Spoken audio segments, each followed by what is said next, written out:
We have this delusion in our culture that relationships are going to fulfill us, and this is really deeply buried in our collective consciousness. And even if you understand on a very logical level that no one is ever going to fulfill me, it's still very deeply ingrained into you because you're a part of culture, you're a part of our collective consciousness, and this has still impacted you just as a byproduct of existing within this culture. This is still something that deep down still has found its way into you. And in this video, I want to help you to carve a path forward so that you don't actually experience this problem of looking for happiness outside of yourself, of expecting something to bring you lasting fulfillment only to find out that it was a delusion, only to find out that it didn't actually work. And then I want to save you a lot of that pain that comes from, of course, having to realize that you're wrong, having to realize how much time you've wasted and energy you've spent, having to realize that you don't even know where to move forward. Now you don't know what direction to go into. So this video is of immense value to you, especially if you're young and you need that kind of vision for your life. And this video is going to require you to actually take action. This video is going to require you to actually implement these ideas and principles and practices into your life in order to see any kind of meaningful results. You can't just watch a YouTube video and expect any kind of very deep and lasting change. So we got this delusion that relationships are supposed to fulfill us. And even if many understand that logically, emotionally, and very instinctively, right, deep down inside of us, we don't. So really, the counter to this delusion is simply realizing that there's nothing that will ever happen in the external world that is actually going to lead to that lasting fulfillment. And I want to actually give you a whole bunch of points on this, and then I want to actually explain each and every single one of them. So the only person who's going to lead you to lasting fulfillment is going to be yourself. It's not going to be me. It's not going to be that pretty girl over there. It's not going to be that funny, charming, handsome guy over there. None of these people will. It's going to be you. It's going to be your own skills and your own knowledge. It's going to be your own consciousness. It's going to be the quality of your own mind. It's going to be the quality of your inner world. This is primary in your own fulfillment. The external world is secondary to this, still very important, right? Your environment and the people you surround yourself with, the quality of the food you eat, the work you do matters a lot. But without doing this inner work, you're not really going to know how to craft a life that's going to actually lead you to lasting fulfillment. And you can expect to fall into traps like expecting relationships to fulfill you and give you lasting happiness. And then when you actually experience them, they create quite a lot of pain. So no relationship of any kind will actually fulfill you forever. Relationships are more so meant for growth with another person, not for everlasting satisfaction. Nothing in the world is meant for everlasting satisfaction. That's simply not how life is actually designed or works. So relationships are meant for growth. They're meant for the union of opposites, masculine energy and feminine energy. Typically here on planet Earth, that's how most relationships are. And awakening to the one spirit or the one consciousness through the apparent two of flesh. And now I want to actually examine each and every one of these points in some more depth. So your mind is never satisfied. You've actually trained your mind to not embrace life as it is, to not be okay with the present moment. You've trained your mind through so much repetition through the years to actually reject the present moment over and over and over and over again, to actually fight against life so that no matter what actually enters your life, you're going to be dissatisfied. And essentially, mankind nowadays has a lot of minds that are always chasing the next thing, chasing the next thing. And it's been like this for a very long time.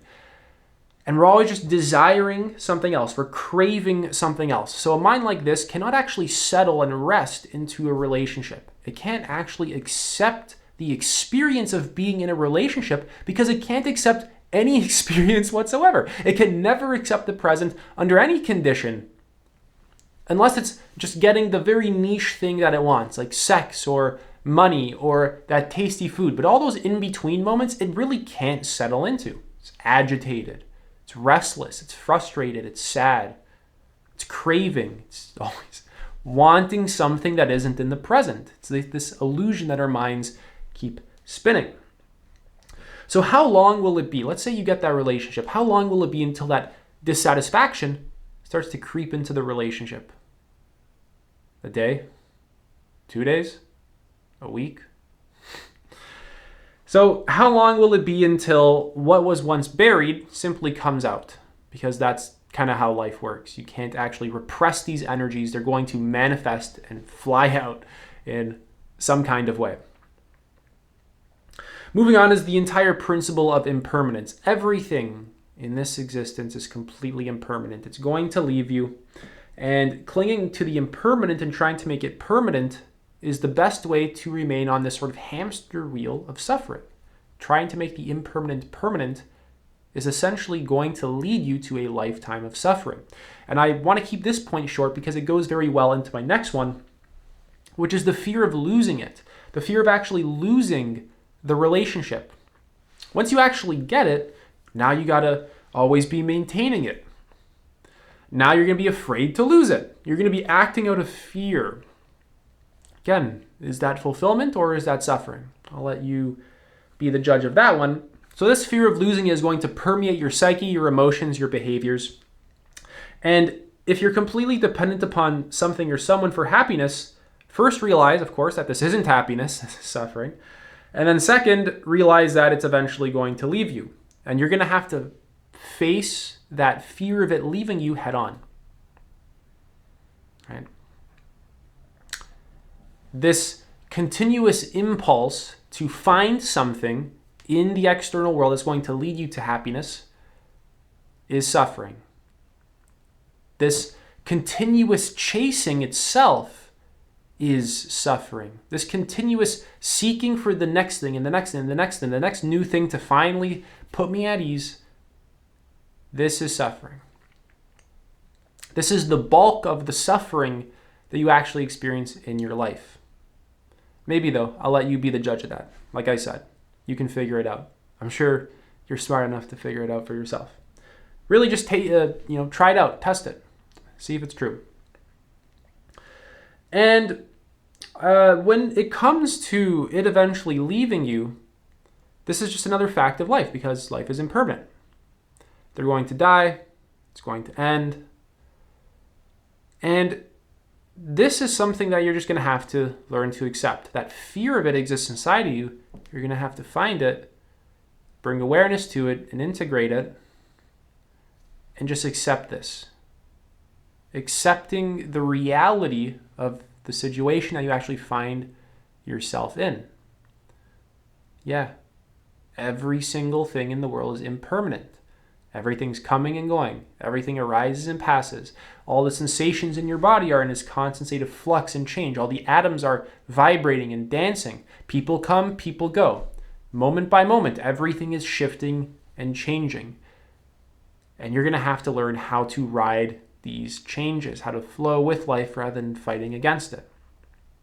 This is a far more sustainable strategy for long-term fulfillment rather than clinging on to the things that you believe will bring you fulfillment. But of course, they never do. Do they ever? Has it ever worked in your life? So relationships are designed for growth, not fulfillment. Relationships are for growth with another person and really inhabiting oneself, fully knowing thyself. The pain that gets created in relationships will urge you to examine yourself and stop living the unexamined life. As a philosopher once said, the unexamined life is not worth living. So relationships, I'm sure as many of you have experienced, create a lot of pain. And this pain is a lot of repressed stuff from within your psyche in relation to attachment wounds, because a relationship brings out your attachment system, and then all the wounds in relation to that system come out. So of course, when you actually believe that this is going to lead to lasting fulfillment, and instead it actually creates pain, this is confusing, this is disorienting, and then you don't really know even what to do anymore. This ends up being a pretty difficult experience to find yourself in. And I'm really just trying to point you in the exact opposite direction of find yourself in that experience. Moving on with a lot of my points. Conscious relationships and awakening. This is something that I kind of hinted to earlier. I'm going to go in more depth on it now. Relationships are for the coming together of masculine and feminine, yin and yang, in a conscious, truthful, authentic, open, and intentional way, which creates the path to directly realizing the one consciousness, the one of spirit, through the two of flesh. Let me go into a little bit more depth of this. Most people on planet Earth typically either lean masculine or feminine. Generally speaking, men are more masculine, women are more feminine. And these are just naturally occurring polarities within us, kind of like how there's naturally occurring negative magnets and naturally occurring positive magnets, which naturally attract, right? Just a sort of natural magnetic attraction that exists simply within nature. That can actually be directly detected by you. This isn't some kind of philosophy. Once you get actually pretty attuned to your direct experience, you can actually directly detect these forces existing. So as two people come together, this actually begins to erode the ego structures that create these defined senses of self and who we are. And when this is done in a very conscious way, this is a vehicle for awakening to the actual true nature of being or existence. This is not an endless ride at an amusement park of getting what you want. That's not what a relationship is. Instead, it's actually going to bring you face to face with a lot of your deepest closures, traumas, old patterns, stuck patterns, limiting beliefs, pain. It's the best experience for actually really cleaning yourself out and turning you into a very loving human being. Turning you into a grounded human being. Turning you into an attuned human being, a skilled and knowledgeable human being. It's kind of like polishing rocks, right? When you, let's say, mine some kind of rock or something, it's like sharp and it's just not well polished. And then you're kind of putting it against that polisher. That's kind of what a relationship is doing. It's kind of like getting at all your hard edges, kind of just polishing you out. If it's done consciously with these kinds of more spiritual and psychological and healing related intentions. If not, of course, you're just going to get stuck in patterns of suffering where the people are not going to be flexible enough to find their way around the problems that they face. They're not going to be flexible enough to face their problems. Therefore, the relationship will fail, or, they'll just remain in potentially toxic cycles or just kind of stuck where they're at. So where do you actually go from here, given all this kind of information? You need to actually examine your life. Remember how I mentioned very briefly, living the examined life rather than the unexamined life. Get clear about yourself. Most people completely bypass inner work for their entire life.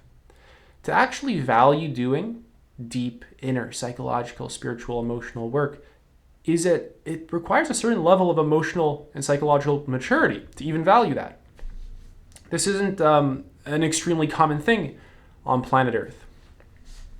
So you have to actually self-actualize. You have to do inner work. Meditate, read, proactively learn, commit to lifelong learning. Build your self-trust, know thyself, learn to be authentic and open, learn to be self-honest, master yourself. Again, most people don't do any inner work, and because of that, they have an incredible amount of problems in their life that will never go away until they actually do the necessary inner work. They can have $1 billion, they can have every single material thing that they want, they'll still find themselves suffering because their consciousness hasn't changed. Their inner world is still set up in such a way that is going to construct unnecessary suffering, and dissatisfaction is what the Buddhists called samsara. So, quick disclaimer, this doesn't mean never get into relationships. In fact, this is very important. Build relationship skills proactively and really learn about relationships. I'd recommend reading like 10 books in your life on relationships. At the bare minimum, got a free book list, check it out. Read some of those books. Actually educate yourself on relationships, test the ideas, build skills in relation to this, and this is going to save you a lot of suffering in your relationships. This is going to save you a lot of unnecessary mistakes that some education can actually just simply help you with. And this is just an important part of life. right? Really aim to be a master in this domain of life. The thing is, though, is we have to ask the question is, what is driving you to actually enter relationships? What part of you is really creating these motivations? Is it coming from fear, lack, desperation, boredom, right? Or is it coming from a mature, self-actualized, or self-transcended psyche, from a healthy human being? Right? Which one is it really coming from?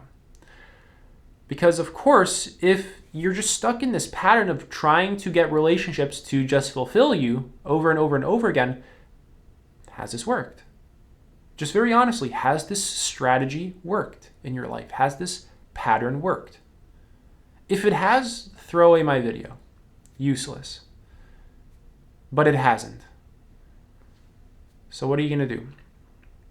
Again, this video, like I said, is going to require you to actually input effort into your own life in order to get any actual kind of results or change.